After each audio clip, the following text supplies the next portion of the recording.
All right, everyone, welcome back to the SCB Steelers Fan Hangout /podcast / we're not sure what we're calling ourselves yet, but either way, we're going to talk Steelers football, and we are presented by Body Tech Gym, North Hills, Pittsburgh, and, of course, SteelCityBlitz.com, your home for real Steelers talk for hardcore fans. My name is Matt. That ugly guy's name is Mark. What's going on, man? Ugly might be too kind of a word, Matt. I've been called worse, and tonight, no hat, just Chrome Dome tonight. So Baldy, what's up with that? Hopefully, I'm not blinding you. No, it's kind of dark where I'm sitting right here, so you're not going to blind me. Well, it gives you just a little bit extra light then. That'll help. Something like that, yeah. So, this is our second off-season podcast here during the 2015 off-season as the Steelers are neck deep in all things free agency and draft. Of course, the Combine was just finished up yesterday, I believe, or today. I think it was. It was Wednesday. Yeah, the DBs went on Monday. Yeah, so I think they finished up Monday, and by the time you wrap up everything, everybody's out of there Tuesday, I think. Yeah, so in any event, that is all done and in the books. So let's talk a little bit. But before we get to that, let's go over some other things. Now, of course, today the Steelers did some restructuring of one player, and they are in the middle of restructuring another and another. So Marcus Gilbert had his contract restructured right, and it looks like there was some rumors that Pouncey had his restructured as well, but that has actually not happened yet. And I also believe that we had one other one that was restructured in Mike Mitchell, and I think that one is not quite done yet, but it should be soon, if I'm not mistaken. Yeah, it sounds like if you kind of take them in an order here, Gilbert was done. Not sure exactly when, but they redid his deal. It frees up about $3.4 million, and in cap space. You know, it's that thing that drives a lot of Steelers fans crazy, Matt, where they push some of the money back. They turn signing bonus and put that money back. The good news with that is that remember the cap is going to jump next year. It's widely believed it's going to go way up. Plus the Steelers should be in a lot better financial. They'll be out of cap hell, as they call it. So it might not be as big a deal as it initially first sounded like. So they restructure him. Then the news came later this afternoon about Pouncey and Mitchell. Now, Mark Cabali at the Trib said earlier tonight it looks like it'll be done with Pouncey maybe within the next 7 days, but it's going to be done. And then Mitch, I haven't word yet, but I know our friend Neil over at Behind the Steel Curtain, I thought he alluded to the fact that it was done with Mitchell, but don't hold me to that. So in any event, either way, there's three restructures that are one that is done for sure, two that are either getting done or will be done in the near future. But in any event, the Steelers are looking right now. That should give them about $11 million in cap space, depending on what the actual number is for this year when it's all said and done. Obviously, if it gets up to like the $143 million range, that'll give them a little more breathing room. But as of right now, they've got about $11 million in wiggle room to sign free agents and their draft picks. But as we may have heard, there's some rumors flying about that the Steelers may be looking to restructure even more players, seeming likely an attempt to get free up as much money as possible to get a deal done with Ben, which is obviously the biggest priority this offseason by far. But yeah, the rumors are that they're going to be trying to free up a significant amount more money, more than we've probably seen them have in quite a long time. I think, and you and I were talking about it before we went live here, I think the goal is obviously to get Ben done, as you said, but I think there's something to be said, too, that they recognize that they're going to give a lot of money to a 33-year-old quarterback, and they need to fix that defense, and I think they trust free agency a little bit more than they trust the draft, and let's face it, the drafts have sucked, for lack of a better term, in recent years. So I think they're going to create space, they're going to throw some money at some free agents they might not normally do. Normally they like those low, mid-level guys, and I think you might see a couple of surprises in terms of guys they go after here. And again, we're just guessing. We're trying to read the tea leaves a little bit here, but I think we moving the cuts real quick. Obviously Lance Moore is going to be gone. Cam Thomas is going to be gone. I keep hearing rumblings that it won't stop there. There's going to be some other guys that maybe surprise some people in an effort to cut that cap down a lot more. Yeah, and this is a team that you and I were talking a little bit about before. The Steelers are one of those teams, much like some others in the AFC, that are built to win now. They've got the offense to win now. Mm-hmm. All they need to do is get the defense to win now. So that means that they've got to do whatever it takes to keep the offense intact the way it is. Get some depth in some key areas. At running back, mm-hmm. Maybe extra tight end. Areas like that on offense. But this has got to be a defensive-heavy draft, free agency type of situation because they on offensive side they're built to win now. Defense they're built to win never. So they need to fix that and get the defense up to par. And if you look at it, Worlds is a free agent, unrestricted. So is Ike Taylor. Of course, Arthur Motes and Harrison. All these guys are guys that are not coming back, and with the exception of Worlds, which is debatable, should not be coming back, at least in my opinion. If the Steelers are going to try and win now, they need to have a really good draft, bring in maybe some key free agents. But, I'll tell you, as far as I'm concerned right now, this defense could use a complete overhaul in just about every situation. So it's going to take an exceptional draft and some key free agent moves to get this defense back to where it's going to be. And it does not involve bringing back Harrison or Kiesel or Ike or who else am I missing here? Palomalu or even Worlds. They just don't.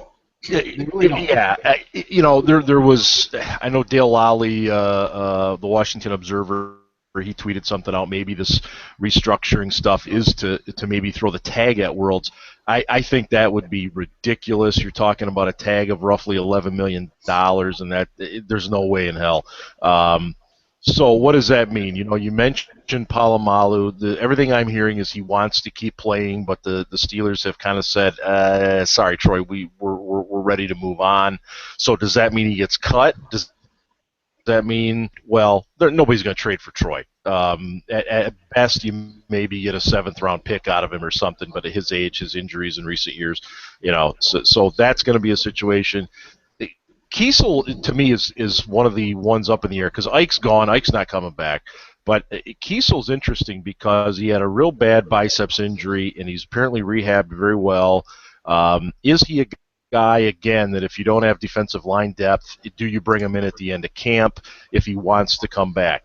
Harrison, I think, is a little more – he's really weird because he's already said he wants to play. I think he knows he can go to Tennessee and play with LeBeau there. I think that, that phone probably can ring any time. But will he rather wait out the season and then see if he wants to stay here? It'd be my guess that he wants to stay here. It's where his family is. But I'm with you. I'm ready to move on from all of them. It's time. You can't keep hanging on. But it's just something about Kiesel and Harrison. I just get this gut feeling that one or both are going to be around. Yeah, I would think if one of them was going to stay, or should I say, come back, it would probably be Brett, maybe more so than Harrison. To me, I guess maybe Kiesel's the lesser of two evils between him and Harrison, only because, honestly, I don't really know why I'm saying that. I don't like that the Steelers always hang on to the older veterans. I mean, if you're going to cut the cord, just cut the damn cord, and put the onus on your front office and your coaching staff to draft well, to get free agents in here. Stop bringing back old guys. The defense stunk last year, so let's not say bringing Harrison's going to bring us to a Super Bowl, because he's been here and he wasn't that great. Same with Kiesel, Ike, Troy, everybody else. His defense was terrible with them, so don't bring him back. Maybe I could see Kiesel if nobody picks him up. Maybe he comes back in training camp. I could see that maybe like a Max Starks type thing, depending on what happens. The rest of them, no. I mean, you've been drafting defense like guys like, Jarvis Jones, and you have a chance to bring back Motes, who was moderately productive. Cut the cord, make this defense what Keith Butler wants it to be, and try and build a championship defense as quickly as you can to take advantage of guys like Ben, who are getting into the twilight of their career. It's interesting you talk about Butler, because I think that's really the key to this whole thing, and I can't tell you how many people I've heard about cornerbacks and stuff. Depth at the cornerback position in the draft.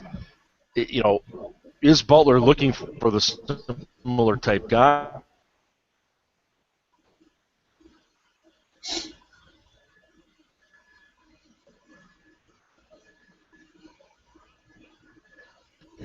There we go. I think you might be fading in and out a little bit, but you might be back now. Bowler is on the corners and play a little more. A lot of it could be based simply on what Butler wants to do with those corners. Playing a little more press in terms of the old tackle to catch.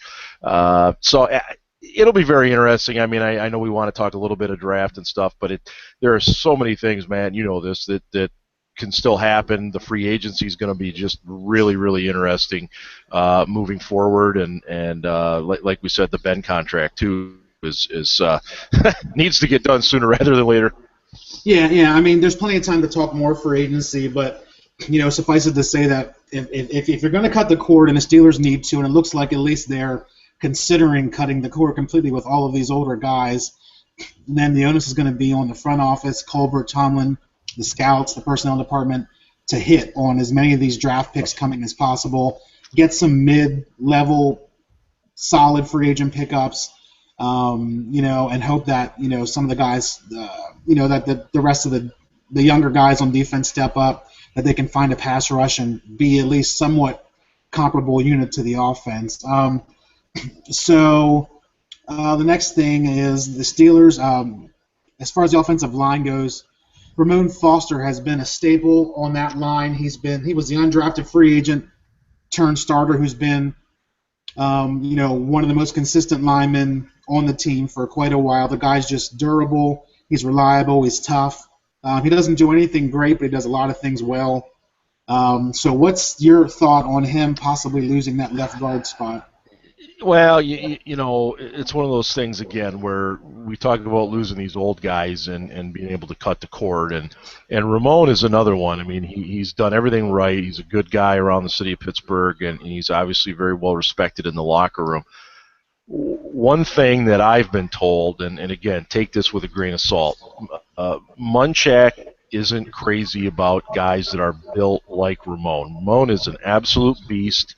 He's got kind of the bubble butt type thing. He's got the big arms. Munchak likes the guys that are able to pull, be a little bit more swift of. Yeah, thank you. And much like DeCastro is. Now, I thought Foster was okay in the running game. I thought he struggled in pass protection a lot. And so I think my long-winded answer to what you're asking is I think it's very possible he could be either a reserve or gone altogether, just because of the fact I know that offensive line is going to look a little different in 2015. I just know it is. Well, I tell you, you have to give Munchak credit because who else could take a left tackle like Beachum, the smallest guy in the league, and actually make him a serviceable player against the elite pass rushers protecting Ben's blind side.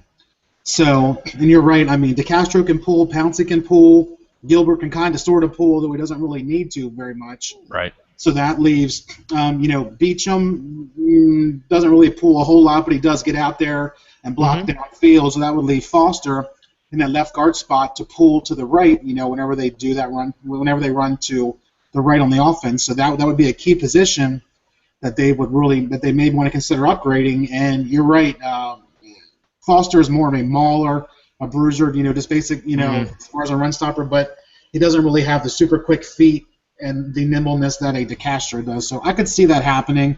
I like where Munchak is going with the offensive line. Yep. Depth is obviously needed, but so far they were actually able to stay relatively healthy last year, which is phenomenal in my book. Well, that was a huge thing, and the one thing I'll tell you is that I really believe the Steelers, in a perfect world, they would take Kelvin Beachum, they would kick him down to that left guard, and find a tackle, a true left tackle, and that's why I don't think, even though it's a weak spot in the draft, I don't think we can rule that out. If perhaps one of the top two tackles falls to them, I'm not saying it's going to happen. What I am saying is don't be surprised if they chose a tackle there and started to reshuffle the deck chairs a little bit on the line. Just a thought.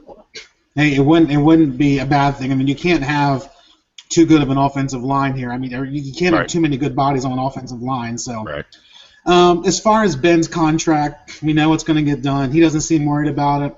Colbert doesn't seem worried about it. They're talking. I think Colbert said at the Combine it'll get done when it gets done. That leaves us to believe it's going to be pretty much between now and training camp. Anything that you've heard or that you think that's changed in the last few weeks about this? I mean, are we still thinking it's going to be north of $100 million again? Or are we thinking maybe he goes for like an $80 million range? I'll be honest with you, Matt. I don't know. I would have said it's going to be that $100 million thing. I guarantee you it's going to be front-loaded. There's no way they're going to put a lot of money in the back end of it. Chris, who writes for us here and does a fantastic job, mentioned that last time he got an extension, it was on March 2nd.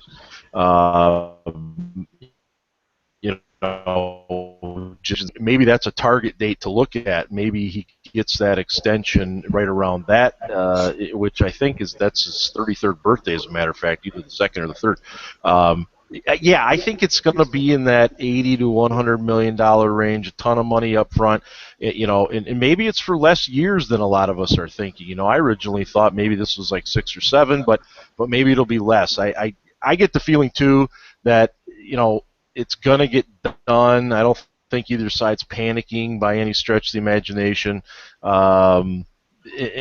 It's the numbers and the years and all that kind of stuff right. You don't want to handicap the team for the future, and I don't think Ben wants to do that. But at the same time, I think he'd like to make a hell of a lot more than Andy Dalton and Jay Cutler and some of these other quarterbacks. Well, yeah, and I mean, he's definitely worth it. I mean, we know that. And, I don't think Ben would stand for a contract that was backloaded. He's going to want the majority of the money up front, at least within the first 3 years of the deal. And then, maybe they put some incentives in if he keeps playing for another 4 or 5 years in total, But, yeah, it's going to be a whole lot of guaranteed money, obviously up front with incentives that are reachable and make it even larger. So, yeah, I'm not worried one bit, to be honest with you, that it gets done or not. It'll get done. I'm more worried about what they're going to do in the draft with the rest of the positions. So let's touch on that for a little bit yet. As far as everybody wants us to draft a cornerback, the poll on SteelCityBlitz.com, I believe last time I checked was most people wanted a quarterback or maybe pass rush. I can't argue with cornerback, safety, pass rush, any one of the I might not even be able to argue with defensive line at this point. Anything defensive heavy, I'm okay with. And I think that's where it's heading. I think the only offensive spot that would jump into that equation is tight end. I think the Steelers would have a really hard time passing up the kid out of Minnesota, Max Williams, if he fell to them. I don't think he's going to be there. I think he's going to go before he gets to 22.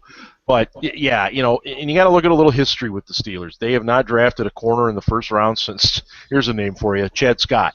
All right. Oh. Number 30, right? Number 30, yeah. Yeah, and Tomlin since drafted a corner in the first 2 rounds. So, is this the time they finally pull the trigger on it? There's a lot of depth at the corner. And then again, there's a lot of interesting pass rushers too. But do they fit what Keith Butler wants to do? And that's kind of the $64,000 question. Is we don't know what his defense is going to look like yet. Is he going to want a speed guy, or is Jarvis Jones the speed guy? Or does he want one of these big elephant-type guys that looks more like Lamar Woodley that can play, standing up or down in a three-point stance if needed, So I agree with you. I think it's going to be defensive. I think it's probably linebacker, corner, defensive line, probably in that order, with the only exception being safety, too, if Landon Collins, a kid out of Alabama, is there. Yeah, and I tell you, I heard who was it? Ike Taylor was on Sirius a couple of weeks ago. I was driving around and I heard him talk, and he said the host at the time asked him, "What is Keith Butler like?" He said that Butler is a guy who loves to blitz and wants to play an aggressive, in-your-face, tough defense. Pretty much the way that LeBeau is in terms of being kind of laid back, so to speak, and more of a soft-spoken teacher, whereas Butler is in-your-face Joey Porter type, scream and yell, spit fest type of coach, which is nice to me. Hopefully that pans out. Obviously, Ike would know. That's what he said. So, yeah. But he said expect to see a whole lot of blitzing, which is, at least I would like to see that again because I miss Blitzburg. But it seems like Keith is definitely going to be a very aggressive defensive coordinator and not afraid to bring pressure pretty much at any time of the game. Yeah, and I had heard, over the last couple of years there was some frustration that the Steelers weren't blitzing enough, and LeBeau played it safe so often, and to be honest, many times it paid off. He was patient, he didn't blitz as much, the team was able to survive. But just bring it, and it sounds like this is a little more what Butler's going to be like. He's going to gamble a little bit more, and hopefully the reward is certainly greater than the risk with that. Yeah, and right now, let's face it, the Steelers' defense has not been good for the last several years at least. They went from old and slow to young and slow to injured and young and slow, so they can't win. I think Butler will be a breath of fresh air. I'm sure he's been chomping at the bit for the last several years now, and I'm excited to see what he can do. He seems more of a throwback coward type of coach, whereas LeBeau was more of a quiet teacher type of coach, and so we'll have to see what happens with it, but I'm excited to see Butler in there and see what he does. There's liable to be some growing pains, obviously, but he's surrounding himself with guys like Porter and Jerry O and the linebackers, so he knows what he wants and the type of players he wants, so I'm excited for that. I don't think there was anything else I had. Did you see the Browns' new colors on their uniform? It's a brighter orange now. I'm excited. Some of the jokes flying around social media and the internet were fantastic. What was it? How many millions did they spend? And all they did was change the font from Times New Roman to Cambria or whatever it was. And they added the tinge of orange and the brown face masks, and somebody tweeted out a picture of the Bowling Green University helmet. It looks the exact same with the exception of the BG on the side. And then the kicker was, now did you see where the new dog, he's got the snarl. They said that if you look closely, there's a number of hidden Nike images inside, and they think it was all intentional because Nike's the official. It's just priceless. And I as much as we obviously don't like Cleveland, I'm a human being. I sympathize with those fans. They just can't win at anything. No, they can't. I have no love lost for Cleveland ever, but I do have to feel bad because they draft a quarterback every year and it never works. They're tweaking the uniforms and it never works. The fans look forward to baseball more than they do football.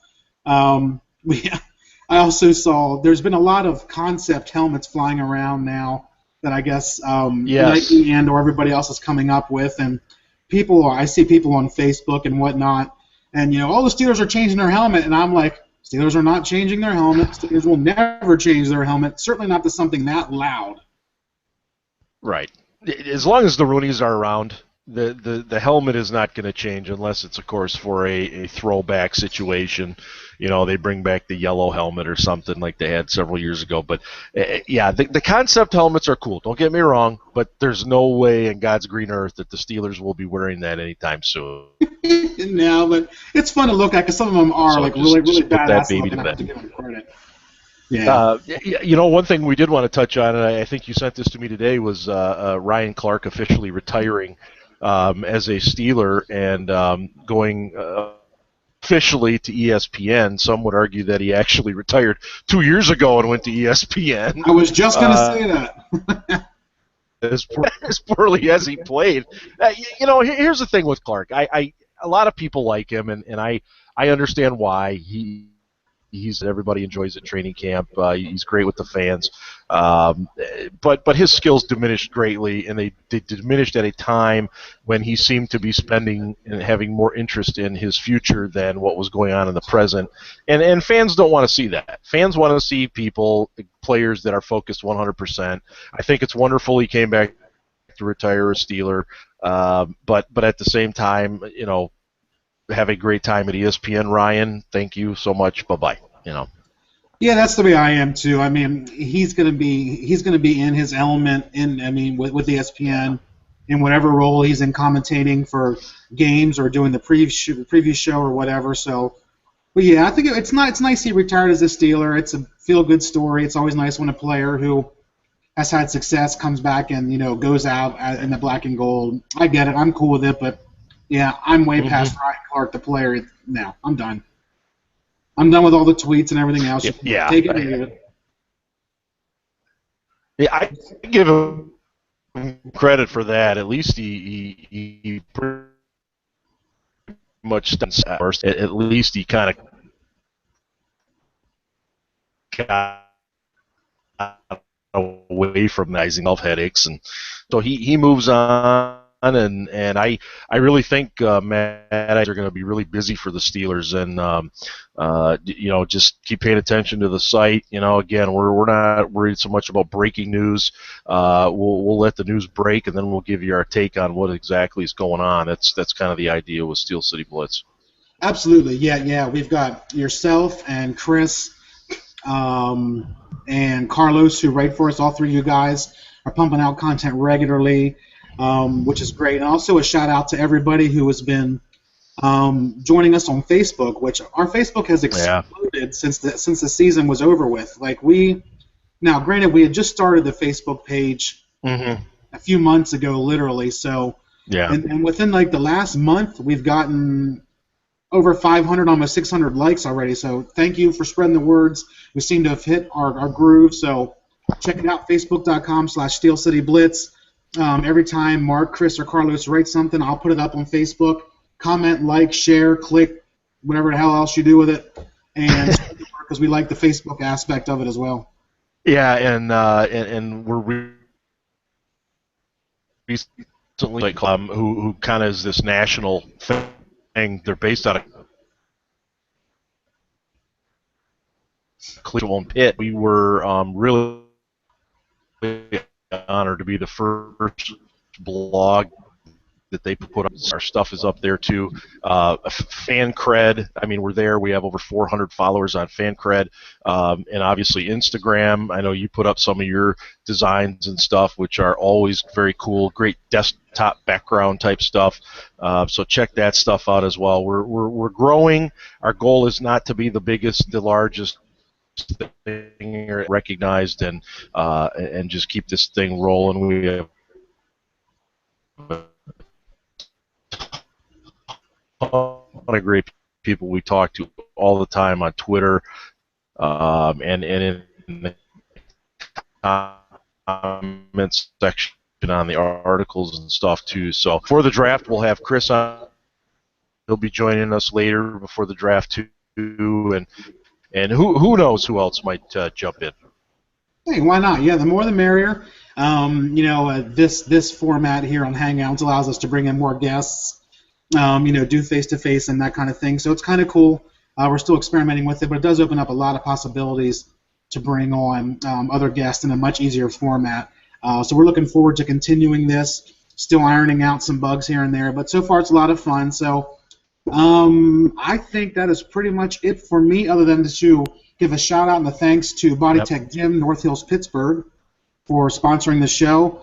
They've been with us for about 3/4 of a year, I think, give or take, and you can check them out at bodytech-gym.com in North Hills, Pittsburgh. So we definitely want to thank them. But unless you got anything else, I think we can wrap this up, dude. Man, I think we're good. Just keep paying attention to the site. Follow us on social media. You're at Retro Rock City. I'm at Steel Dad. Chris is at Steel_by_design. Yep.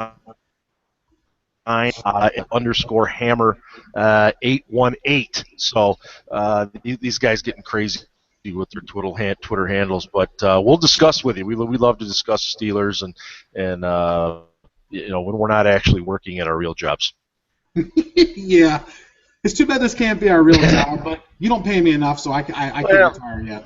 No, that's for sure. Yeah, it would be a wonderful life that way, but I don't see it happening.